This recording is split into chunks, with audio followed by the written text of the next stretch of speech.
Hello friends, welcome to my channel 9 classes. वैसे तो हम अपनी क्लासेस में एकेडमिक कोचिंग पढ़ाते हैं और एकेडमिक कोचिंग के लिए ही आपको यहाँ पर हम एजुकेशन प्रोवाइड करेंगे। Academic like 9th 10th 11th 12th यहाँ पर आपको फिजिक्स, केमिस्ट्री, मैथ, बायो इन सब की क्लासेस मिलेंगी। लेकिन मेरा जो मेन पर्पस है आज की क्लास का ये है आपको इस बारे में समझाना कि आज के युग में अंग्रेजी भाषा का मीन्स इंग्लिश लैंग्वेज का हमारे आसपास के पोर्शन में, आसपास के एरिया में, एनवायरनमेंट में कितना इम्पोर्टेंस बढ़ गया है। आप लोग सभी भी देखते होंगे, किसी भी डिपार्टमेंट में आप जाते हैं तो वहाँ आपको ये सब देखने को मिलेगा कि 80% लोग इंग्लिश में बात करने लगे। इंग्लिश का एटमॉस्फेयर इस तरीके से क्रिएट हो चुका है कि हम कभी कभी अपने आप को ऐसा फील करते हैं कि हम इनसे कम एजुकेटेड हैं, जबकि आप उनसे हायर एजुकेशन गेट किए हुए हैं, उसके बाद भी आपको ऐसा लगता है जैसे हमारी एजुकेशन इनसे कम है। क्यों? Because you can not speak in English. आप इंग्लिश नहीं बोल पाते। इंग्लिश जानना, इंग्लिश लिखना, इंग्लिश समझना इतना इम्पोर्टेंट नहीं है जितना उसका आंसर देना। क्योंकि हमारे आसपास के एरिया में अगर कोई इंग्लिश बोलता है और अगर हम उसका जवाब नहीं दे पाते हैं तो वो हमको थोड़ी सी गिरी हुई नज़रों से देखता है। हालांकि ऐसा है नहीं। कुछ लोग ऐसे हैं जो बहुत ज़्यादा अपने आप को एजुकेटेड समझने लगते हैं, बहुत ज़्यादा एजुकेटेड अपने आप को फील करते हैं कि मैंने इंग्लिश सीख ली तो बस सीख ली, सामने वाले को आ रही है कि नहीं आ रही है, अगर नहीं भी आती है तो वो हंसते हैं उसके ऊपर। तो ऐसे लोग एजुकेटेड नहीं कहलाते हैं, वो अनएजुकेटेड होते हैं। लेकिन मेरा मानना ये है कि हम किसी के भी सामने अपने आप को कम फील ना करें। मीन्स कहने का ये है, मेरे कहने का मतलब ये है कि यदि आप कहीं बाहर निकले, किसी भी एरिया में जाएं, किसी भी सेक्टर में जाएं, किसी भी डिपार्टमेंट में जाएं, वहाँ जाकर आपको इंग्लिश में किसी भी तरीके की प्रॉब्लम फेस ना करनी पड़े, उसके लिए आपको इंग्लिश स्पीकिंग आना बहुत ज़रूरी है। क्योंकि आप लोग ये जानते हैं कि कंप्यूटर और इंटरनेट की खोज के बाद अब सभी देशों ने भौगोलिक सीमाओं का मीन्स जोग्राफिकल जो हमारी लिमिटेशंस हैं उनका कोई महत्व नहीं रहा है। क्यों? क्योंकि इंटरनेट पर लोग आराम से सर्च कर लेते हैं कि कौन सा एरिया कहाँ पर है। आपने गूगल अर्थ देखा होगा, गूगल अर्थ पे तो लोग टिक किया, बस पहुँच गए, जिस जगह पहुँचना है वहाँ पहुँच गए। और इंटरनेट के बाद अगर किसी देश ने, इंटरनेट और कंप्यूटर के बाद अगर किसी देश ने किसी बात के ऊपर, किसी चीज़ के ऊपर अगर वर्क किया है तो वो है स्पीकिंग, मीन्स लैंग्वेज। लैंग्वेज का मतलब ये है कि कोई भी देश हो, जैसे अमेरिका है, इंग्लैंड है और आपका जर्मनी है, मीन्स आपके बहुत से देश हैं, किसी भी देश में आप चले जाएं तो आपको ज़्यादातर इंग्लिश का बोलबाला मिलेगा। क्यों मिलेगा? क्योंकि सभी देशों के लोग, अक्सर ऐसा होता है कि कभी सभी देशों के लोग उन जगहों पर जाकर रहने लगते हैं और जब उनको वहाँ रहना है तो वहाँ के एटमॉस्फेयर में उनको अपने आप को इनरोल करना पड़ेगा, ढलना पड़ेगा वहाँ पे। और वहाँ पे अपने आप को ढलाने के लिए, अपने आप को वहाँ उसकी कैपेबल बनाने के लिए उनको वहाँ की लैंग्वेज को प्रेफर करना पड़ता है, लैंग्वेज सीखनी पड़ती है। देखिए, हमारे कैपेबिलिटी में अगर मेनली सीखने की पोर्शन है तो वो इंग्लिश है। इंग्लिश हम आराम से सीख सकते हैं क्योंकि इंग्लिश में इतना एफर्ट भी नहीं लगाना पड़ेगा, क्योंकि बचपन से हम लोग, हमारे सब्जेक्टिव इंग्लिश ही रहा है, ग्रामर रही है। हम लोगों ने 9th 10th 11th 12th means 12th तक हम लोगों ने अच्छा खासा आराम से इंग्लिश स्पीकिंग में नहीं, इंग्लिश ग्रामर में हम लोगों ने, मैं इंग्लिश स्पीकिंग नहीं कहूँगा क्योंकि ग्रामर सीखना मतलब नहीं कि आप इंग्लिश स्पीकिंग कर सकते हैं, क्योंकि ग्रामर एक लैंग्वेज है वो एक तरीके का ग्रामर है, वो आपको ये सिखाएगा कि भाषा आखिर होती क्या है। ग्रामर इंग्लिश भाषा होती क्या है। जैसे हिंदी ग्रामर, हिंदी ग्रामर की ही भाषाएं हम लोग सही तरीके से नहीं बोलते, क्योंकि हिंदी ग्रामर के बेस पे अगर हम जाकर बोलना शुरू करें तो हम आज की डेट में हिंदी भी शुद्ध नहीं बोलते, ठीक है, तो इंग्लिश क्या शुद्ध बोलेंगे। तो इंग्लिश लैंग्वेज जो होती है उसके बेस पे अगर हम बोलेंगे तो हम अपनी भाषा को केवल अटकाएंगे। क्यों? क्योंकि हम लोग टेंसेस पर चले जाएंगे कि टेंस कैसे, अरे इस भाषा को कैसे बोलेंगे, अरे इस सेंटेंस को कैसे बोलेंगे, अरे ये हिंदी का शब्द आ गया, अब इसको ट्रांसलेट करेंगे माइंड में।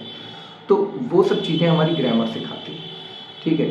हम लोगों ने इंग्लिश सीख ली, इंग्लिश हम बचपन से पढ़ रहे हैं, पढ़ते पढ़ते पढ़ते पढ़ते आज की डेट में हम लोग यहाँ हैं, इंग्लिश जानते हैं। लेकिन अगर आपको ऐसा कहा जाए कि आपकी कोई जॉब है, आपकी जॉब चाइना में लग गई है, अब जाइए चाइना में, अब क्या चाइनीज़ सीखेंगे आप? चाइनीज़ नहीं। क्यों? क्योंकि वहाँ पर रहने वाले लोग भी एक ऐसी लैंग्वेज का यूज़ कर रहे हैं जो ग्लोबली ज़्यादा बोली जा रही है। ग्लोबली इंग्लिश का यूज़ ज़्यादा करते हैं लोग, क्योंकि भारत के लोग जाके अगर चाइना में रह रहे हैं तो चाइना में वो चाइनीज़ नहीं सीख रहे हैं, वो सीख रहे हैं इंग्लिश, ताकि इंग्लिश स्पीकिंग उनको आ सके और लोगों की बातों का जवाब वो अपने आप दे सकें, प्यार से देखें, समझ के दे सकें। क्योंकि अगर हमें इंग्लिश नहीं आती होगी तो हम उनकी भाषा का जवाब नहीं दे पाएंगे। हम लोग इंग्लिश में उनसे पूछ सकते हैं, अगर वो चाइनीज़ हमसे बोल रहे हैं तो हम इंग्लिश में पूछ सकते हैं, डू यू अंडरस्टैंड इंग्लिश, तो हम उनसे इंग्लिश के बारे में बातचीत कर सकते हैं।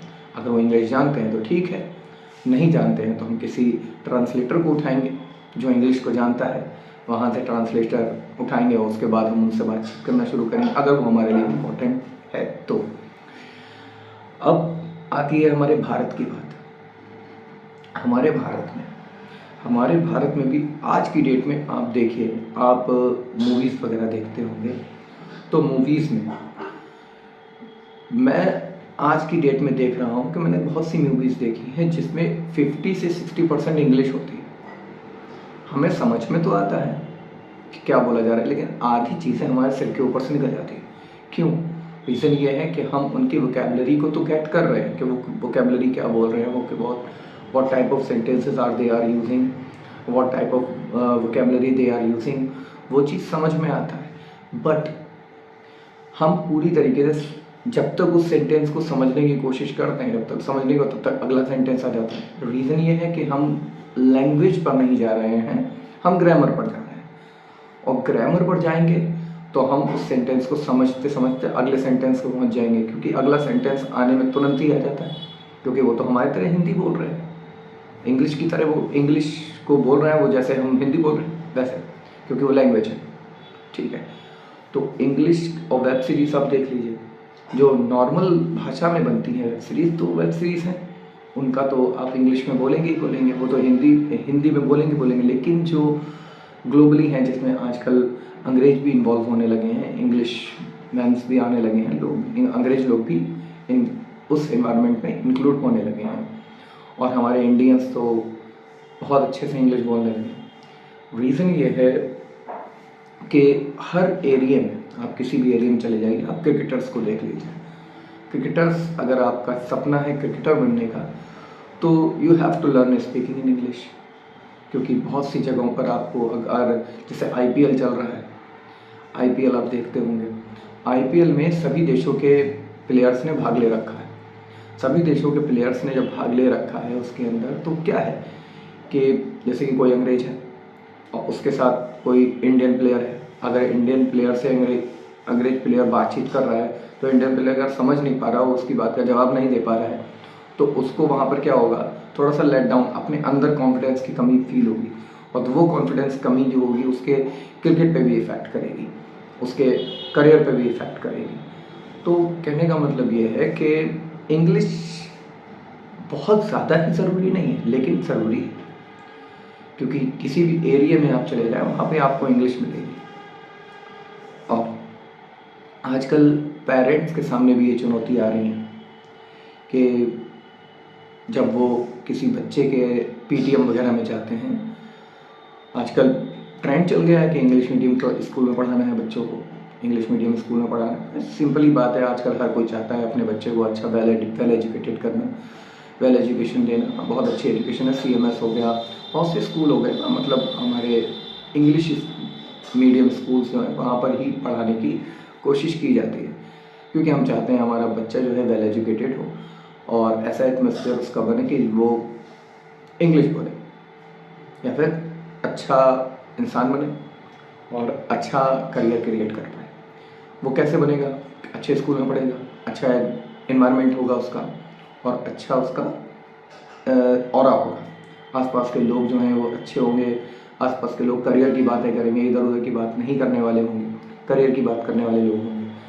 तो इस एरिए को लेकर ही आजकल स्कूलों में एडमिशन कराया जाता है, इंग्लिश स्कूलों में। तो वहाँ पर क्या होता है, पेरेंट्स के सामने क्या चुनौती आती है? कभी कभी पेरेंट्स जो होते हैं वो PTM वगैरह में जाते हैं, तो वहाँ के टीचर्स जो होते हैं वो, मैं ये नहीं कह रहा कि सभी टीचर्स इंग्लिश में बात करते हैं, लेकिन कुछ ऐसे टीचर्स होते हैं जो अपने आप को थोड़ा सा अबव लेवल पर दिखाने के लिए कि we are a good teacher, we are good teachers. तो उसमें क्या होता है, वो इंग्लिश को पेरेंट्स के सामने रखते हैं, स्पीकिंग करते हैं, इंग्लिश स्पीकिंग। तो आधी चीज़ें तो उनको समझ में आती हैं कि मेरे बच्चे के बारे में क्या बोला जा रहा है, कुछ चीज़ें समझ लेते हैं, क्योंकि ऐसे नहीं है कि कोई माँ बाप अनपढ़, ठीक है, पढ़े लिखे सब है। हाँ, ये है कि कुछ स्पीकिंग समझ पाते हैं, कुछ नहीं समझ पाते हैं, ठीक है। तो वहाँ पर उनको दिक्कत आती है कि अब इसका जवाब कैसे दिया जाए। अगर वहाँ पे जवाब नहीं दिया जाता तो बच्चा कहता है कि अरे मेरे पिताजी नहीं है, मेरे माताजी नहीं है, मेरे मदर नहीं है, मेरे फादर ने इस चीज़ का जवाब नहीं दे पाया। तो वो इम्पैक्ट पड़ता है हमारे बच्चे के ऊपर, और हमारा बच्चा जो है वो क्या कहता है, अनएजुकेटेड है हमारे माँ बाप। यहाँ पे फील आता है उसके मन में, ऐसा है नहीं कि वो फीलिंग पूरी तरीके से बैठ गई है, लेकिन उसके मन में फील आता है कि मेरी टीचर ने कुछ पूछा, मेरे माँ बाप उसका जवाब नहीं दे पाए। तो यहाँ पर चुनौतियाँ आ जाती हैं माँ बाप के सामने। तो इस चुनौती को कैसे दूर किया जाए? भाई सीधी सी बात है, आप अगर घर पर हैं तो आपको अपने बच्चे को सिखाने के लिए, अपने बच्चे से बात करने के लिए इंग्लिश का एनवायरनमेंट क्रिएट करना पड़ेगा। अगर आप इंग्लिश का एनवायरनमेंट क्रिएट करेंगे तभी आपका बच्चा इंग्लिश सीख सकेगा, बोल सकेगा। अब जब आपको ही इंग्लिश का पोर्शन ही नहीं पता, अगर आपको ही उस चीज़ के बारे में नहीं पता है कि किस तरीके से हमें सेंटेंस बोलना है, बच्चे से किस तरीके से बात करनी है, तो आप उसको इंग्लिश में कैसे एजुकेट कर पाएंगे, कैसे वो बोलना सीख पाएगा। तो अब यहाँ पर है पेरेंटिंग चुनौती की बात मैंने आपको समझाई।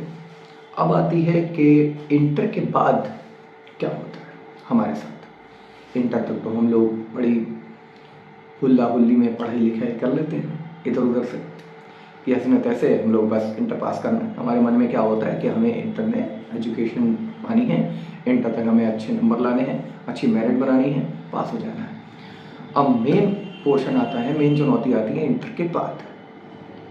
अगर इंटर के बाद मीन्स इंटरमीडिएट आपने कंप्लीट किया, उसके बाद जितनी भी प्रोफेशनल कोर्स हैं आप उठाकर देख लीजिए। प्रोफेशनल कोर्स की बात कर रहा हूँ मैं, BA या BCom इन सब की बात नहीं कर रहा हूँ। I am talking about professional course.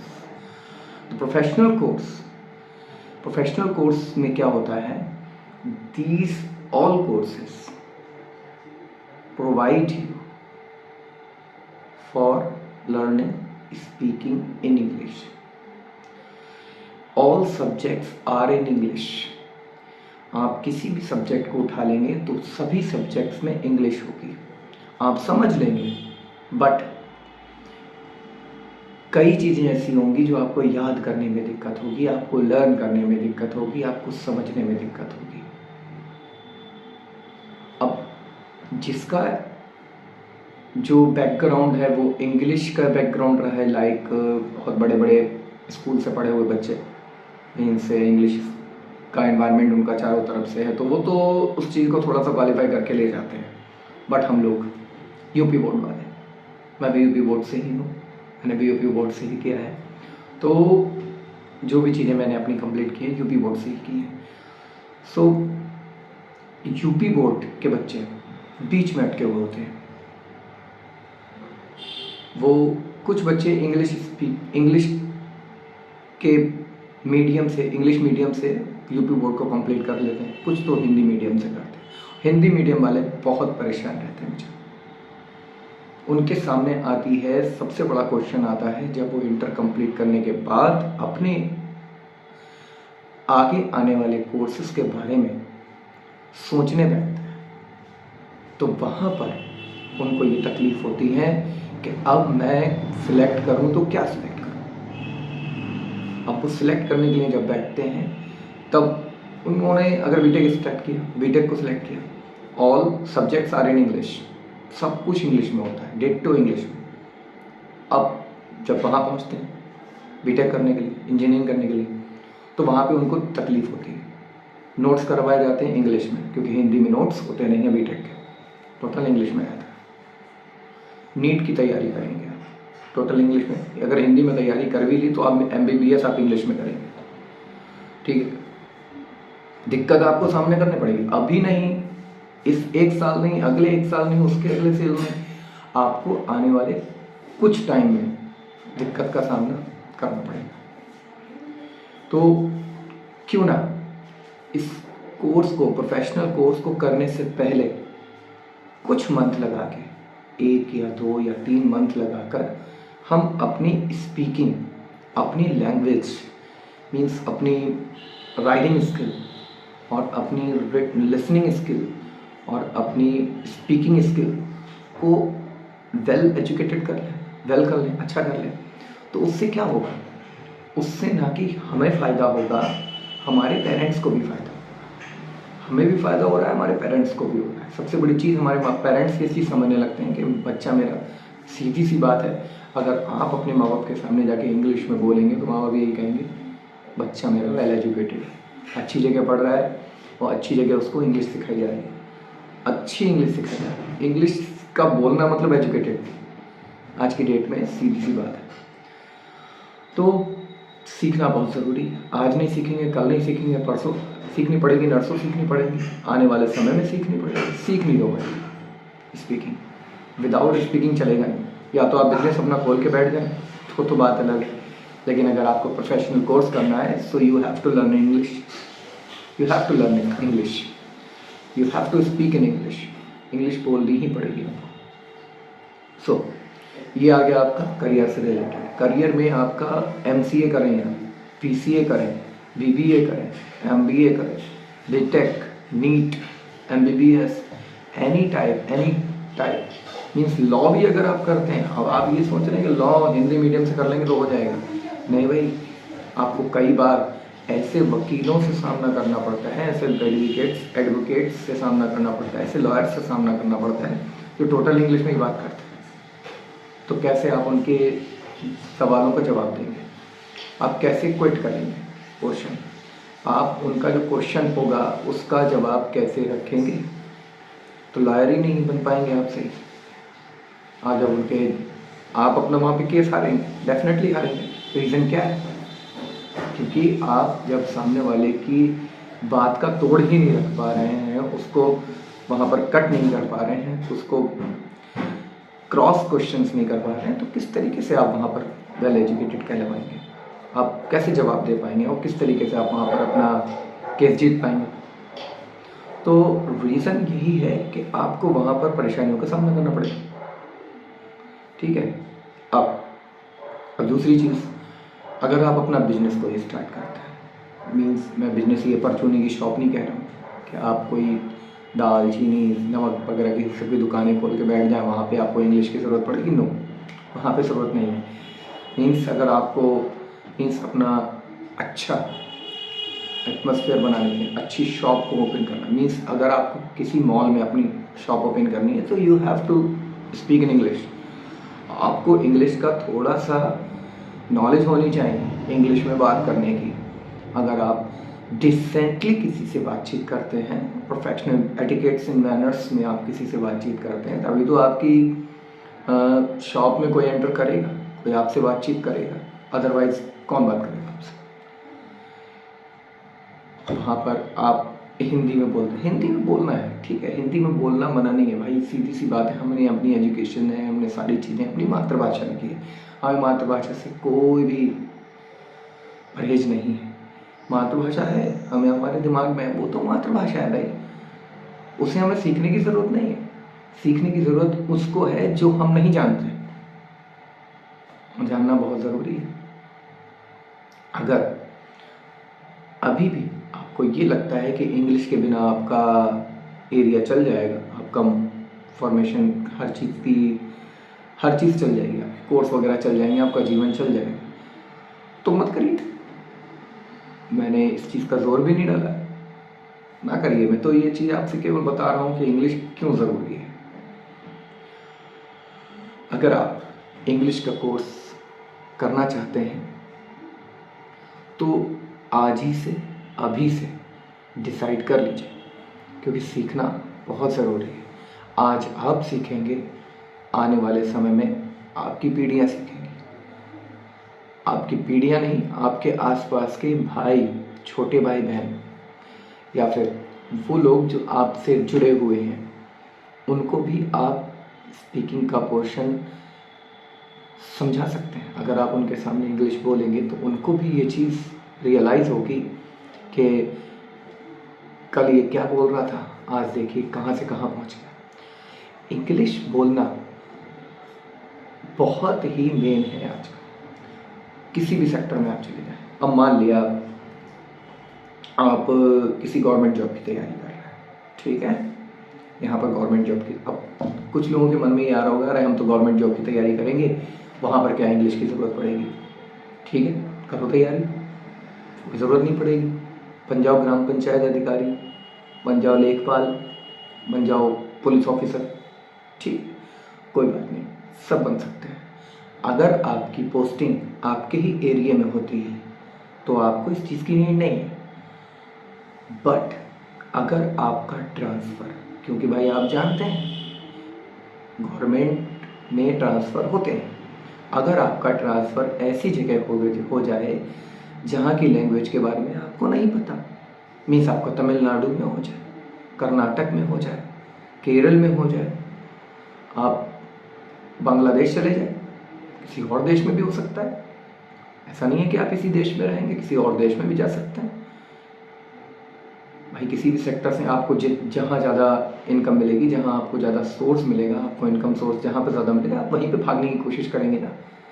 तो रीज़न ये है कि आपको अगर गवर्नमेंट एग्ज़ाम की तैयारी करनी है तो आपके ट्रांसफ़र होते हैं, आपको जाना पड़ेगा, डेफिनेटली जाना पड़ेगा। अब आती है बात यूपीएससी की। यूपीएससी का पोर्शन आप लोग जानते हैं, हिंदी मीडियम का और इंग्लिश मीडियम का। आप आज से 10 साल पहले से लेके अभी तक के सभी रिज़ल्ट्स को देख लीजिए। अगर आपको रिज़ल्ट में हिंदी और इंग्लिश मीडियम में रिज़ल्ट में बहुत ज़्यादा अंतर ना देखने को मिले, बहुत ज़्यादा अंतर होता है, 80-20 रहता है भाई। रीज़न क्या है? इंग्लिश मीडियम वाले यूपीएससी का एग्ज़ाम अच्छे से क्लियर करते हैं। रीज़न ये है कि हिंदी के वर्ड्स जो होते हैं वो प्रॉपरली हमने समझे हुए नहीं होते हैं। अब आपके सामने कोई महाभारत की कथा में सुनाने बैठ जाऊँ या फिर महाभारत के कुछ शब्दों का प्रयोग करना शुरू कर दूँ आपके सामने, तो आप लोग अभी असमंजस में पड़ जाएंगे, अरे ये कौन सी भाषा है। बहुत से लोग हैं जिनको अभी हिंदी के बारे में सही से जानकारी नहीं है। अभी शुद्ध हिंदी किसी के सामने अगर बोलनी शुरू कर दी जाए तो आधे लोग असमंजस में पड़ जाएंगे कि कौन सी बात बोली जा रही है। रीज़न यही है कि आपको अगर किसी गवर्नमेंट एग्जाम की भी तैयारी करनी है, so you have to learn English. Speaking करनी पड़ेगी, आपको इंग्लिश सीखनी पड़ेगी। 10 में से 8 बच्चे जो इंग्लिश मीडियम से होते हैं और अपना इंटरव्यू अच्छे से देते हैं, और 2 बच्चे जो हिंदी मीडियम से हैं, मीन्स मान लिया 10 बच्चे हैं, 10 बच्चे में से 5 बच्चे इंग्लिश मीडियम के हैं, 5 बच्चे हिंदी मीडियम के हैं, तो प्रोफार्मा ये है, परसेंटेज का अगर लिया जाए तो 5 के 5 सिलेक्ट हो सकते हैं उनका चांसेस 95% है। बट हिंदी मीडियम में 5% का जो पोर्शन है, 5 बच्चों का, वो 100% चांस नहीं, 50-50 रहता है भाई। क्योंकि आप इतने सटीक शब्दों का प्रयोग कर ही नहीं पाते हैं हिंदी में। बट इंग्लिश में आप सटीक शब्दों का, अपने अच्छे शब्दों का प्रयोग कर लेते हैं, और उन शब्दों का प्रयोग करके आप उन शब्दों का प्रयोग करके आप अपना इफेक्ट सामने वाले इंटरव्यूअर पर डाल सकते हैं। क्योंकि आप यूपीएससी का एग्ज़ाम का पेपर उठा के देखिए, उसके हिंदी का क्वेश्चन पढ़िएगा, उसके इंग्लिश के क्वेश्चन पढ़िएगा, आपको हिंदी में और इंग्लिश में ज़मीन आसमान का अंतर पता चलेगा। हो सकता है ऐसा होगा कि आपको इंग्लिश के क्वेश्चंस अच्छे से समझ में आ रहा होगा, बट हिंदी का समझ में नहीं आ रहा होगा। रीज़न ये है कि बहुत ज़्यादा गूगल करके उस क्वेश्चन को छापा जाता है। इंग्लिश का क्वेश्चन छापा जाता है, उसके बाद उसको गूगल किया जाता है, उसके बाद उसका हिंदी जो ट्रांसलेशन बन के आता है उसको उसके ऊपर छापा जाता है। इसीलिए वो हमें क्रिटिकल भाषा लगती है और हम समझ नहीं पाते हैं। कहा गया है कुछ, छपता है कुछ। तो अगर शुद्ध हिंदी में अगर वो छापे तब आप लोग समझ ही नहीं पाएंगे उसको। इसीलिए अब वहाँ भी इंग्लिश की ज़रूरत पड़ जाती है। यहाँ नहीं ज़रूरत पड़ी है तो आप जब अधिकारी बनेंगे, आईएएस बनेंगे, तो आपका कितने लोगों से उठना बैठना होगा, कितने लोगों के साथ आपका उठना बैठना होगा। अमीर से अमीर इंसान, पढ़े लिखे से पढ़े लिखा इंसान, आपको हर जगह कई जगह जाके बुलाया जाएगा, कई जगह आपके इन्विटेशन रहेंगे जहाँ पे आपको अपनी बातों को रखने को कहा जाएगा। अब आप वहाँ इंग्लिश का यूज़ नहीं कर पा रहे, अब आपको इंग्लिश मीडियम स्कूल में बुलाया जाए, आपको एक वीआईपी के तौर पे इंग्लिश मीडियम स्कूल में बुलाया जाए। अब वहाँ पे आप कुछ बोल रहे हो शुद्ध हिंदी में, वहाँ का जो बच्चा है वो इंग्लिश पढ़ने वाला है, वो इंग्लिश में समझने वाला है, और आप समझा रहे हो हिंदी में, तो आधी चीज़ें उसके दिमाग में पड़ेंगी, आधी उड़ जाएंगी। ठीक है, तो मैं आप लोगों से यही कहना चाह रहा हूँ। ठीक है, कितनी भी आप कोई भी उच्च शिक्षा प्राप्त करेंगे, ऊंची शिक्षा इंटर के बाद अगर आप प्राप्त करेंगे तो आपको वर्बल प्रॉब्लम्स आएंगी, इंग्लिश प्रॉब्लम्स आएंगी। मैं आप लोगों से अभी भी कहता हूँ, ये मेरा दावा है, ये मैं दावे के साथ आपसे कहता हूँ कि आप लोग अगर अभी की डेट में बीटेक या इंजीनियरिंग से रिलेटेड या फिर कोई professional course, any professional course like CA, BBA, BCA, BTech, engineering से रिलेटेड कोई भी कोर्स अगर आप कर रहे हैं, डिप्लोमा भी अगर आप कर रहे हैं, तो आपको परेशानियाँ हो रही होंगी, और नहीं हो रही होंगी तो आप मुझे बताइए, कमेंट में नीचे बता सकते हैं। अगर नहीं होती हैं तो आप मुझे बताइए। डेफिनेटली आपको कुछ ना कुछ परेशानियाँ होती हैं। आप किसी ऑफिशियल सेक्टर में, किसी कॉर्पोरेटिव सेक्टर में अगर आप जाते हैं, किसी भी कमर्शियल सेक्टर में अगर आप जाते हैं, तो वहाँ भी आपको इंग्लिश स्पीकिंग आनी चाहिए। कॉर्पोरेटिव सेक्टर में अगर आप जा रहे हैं, किसी ऐसे ऑफिशियल एरिया में जहाँ पे अगर आप इंग्लिश स्पीकिंग करते हैं तो आपको प्रमोशन मिल सकता है। हिंदी स्पीकर्स को प्रमोशन मिलना मुश्किल होता है, बट इंग्लिश स्पीकिंग करने वालों को प्रमोशन जल्दी मिल जाता है, क्योंकि वो वर्ल्ड वाइड एक लैंग्वेज उनके पास ऐसी है जो वर्ल्ड वाइड बोली जा रही है, और वो किसी से भी अपनी कम्युनिकेशन कर सकते हैं। आप कॉल सेंटर का पोर्शन ले लीजिए, एयरटेल कॉल सेंटर, बहुत सी कॉल सेंटर हैं, जियो के कॉल सेंटर्स हैं, एयरटेल के कॉल सेंटर्स हैं। कॉल सेंटर्स तो आजकल बहुत सी चीज़ों के हो गए। हम जैसे आप ऑनलाइन शॉपिंग तो करते ही होंगे, ऑनलाइन शॉपिंग में भी एक पोर्शन आता है हिंदी मीडियम और इंग्लिश मीडियम। आप हिंदी के कॉल सेंटर से, हिंदी के कस्टमर सर्विस से बात करना चाहते हैं कि इंग्लिश से? अगर आप हिंदी वाले से बात करते हैं तो ठीक है, आपके लिए तो सही है। इंग्लिश वाले से बात करते हैं तो ठीक है, लेकिन वहाँ पर अगर आप चले जाएं तो जो कस्टमर सर्विस वाला है ना, जो कस्टमर सर्विस आपको प्रोवाइड कर रहा है, उसकी अगर सैलरी बेस देखेंगे तो ज़मीन बहुत अंतर होगा, बहुत अंतर होगा।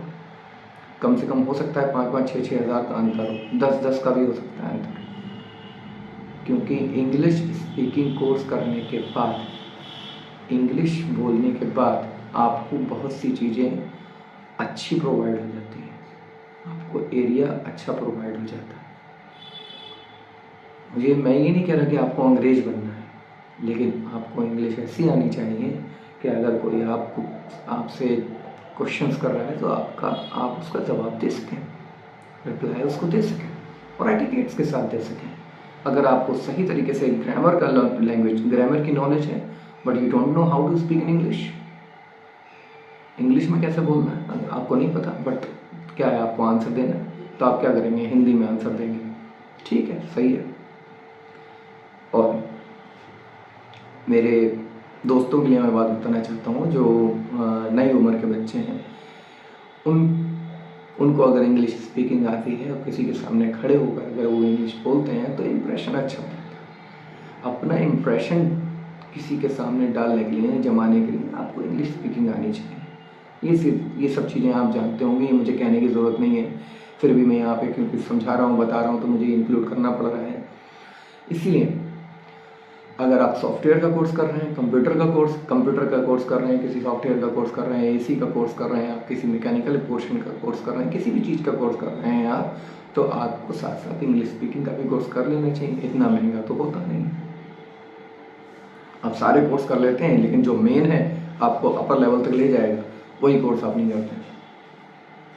अब जैसे कि एयरलाइंस में लड़कियां जाती हैं, गर्ल्स एयरलाइंस का पोर्शन मीन्स उसमें अपना कोर्स करती हैं, तो वहाँ पर भी स्पीकिंग बहुत ज़रूरी है। NDA, CDS, ओके, NDA का पोर्शन है। अब इंडियन आर्मी में जाएं, पायलट बने, ठीक है, BSF में जाएं, एयरफोर्स में जाएं, तो वहाँ पर भी इंग्लिश का पोर्शन आपको आना बहुत ज़रूरी है। केवल नहीं काम चलेगा मैथमेटिक्स से, नहीं काम चलेगा हिंदी से, नहीं चलेगा आपकी केवल राइटिंग स्किल से, काम चलेगा तो इंग्लिश स्पीकिंग से। स्पीकिंग आपको आनी अनिवार्य है, it is mandatory for your life. क्योंकि आने वाला जो IT सेक्टर है, आने वाला जो 4-5 साल है, उसमें हम लोगों ने, जो हमारे आसपास के लोग हैं जिनको इंग्लिश की ABCD भी नहीं आ रही है, उनको इंग्लिश बोलना क्या, लिखना तक नहीं आता, वो आने वाले टाइम में सरवाइव नहीं कर सकते। सरवाइव करना उनके लिए बहुत दिक्कत हो जाएगी, सरवाइव करना मुश्किल हो जाएगा।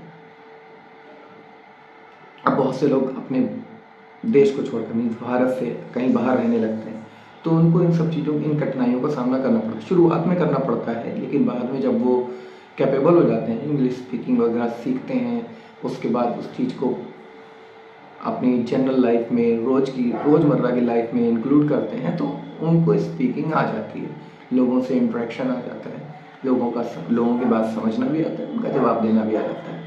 अब रोज़ रोज़ मैं आपसे गुड मॉर्निंग बोलूँ और आप मुझसे बदले में गुड मॉर्निंग बोलें, या फिर मैं आपसे थैंक यू बोलूँ तो आप मुझसे बदले में यू वेलकम बोलें, या फिर anything else whatever you know, और यहाँ पर कुछ भी हो सकता है, it's my pleasure, you welcome, कुछ भी आप बोल सकते हैं। तो अगर मैं रोज़ आपसे ये चीज़ें बोलूँ तो आपको ये चीज़ हट जाएंगी, आपके दिमाग में बैठ जाएंगी।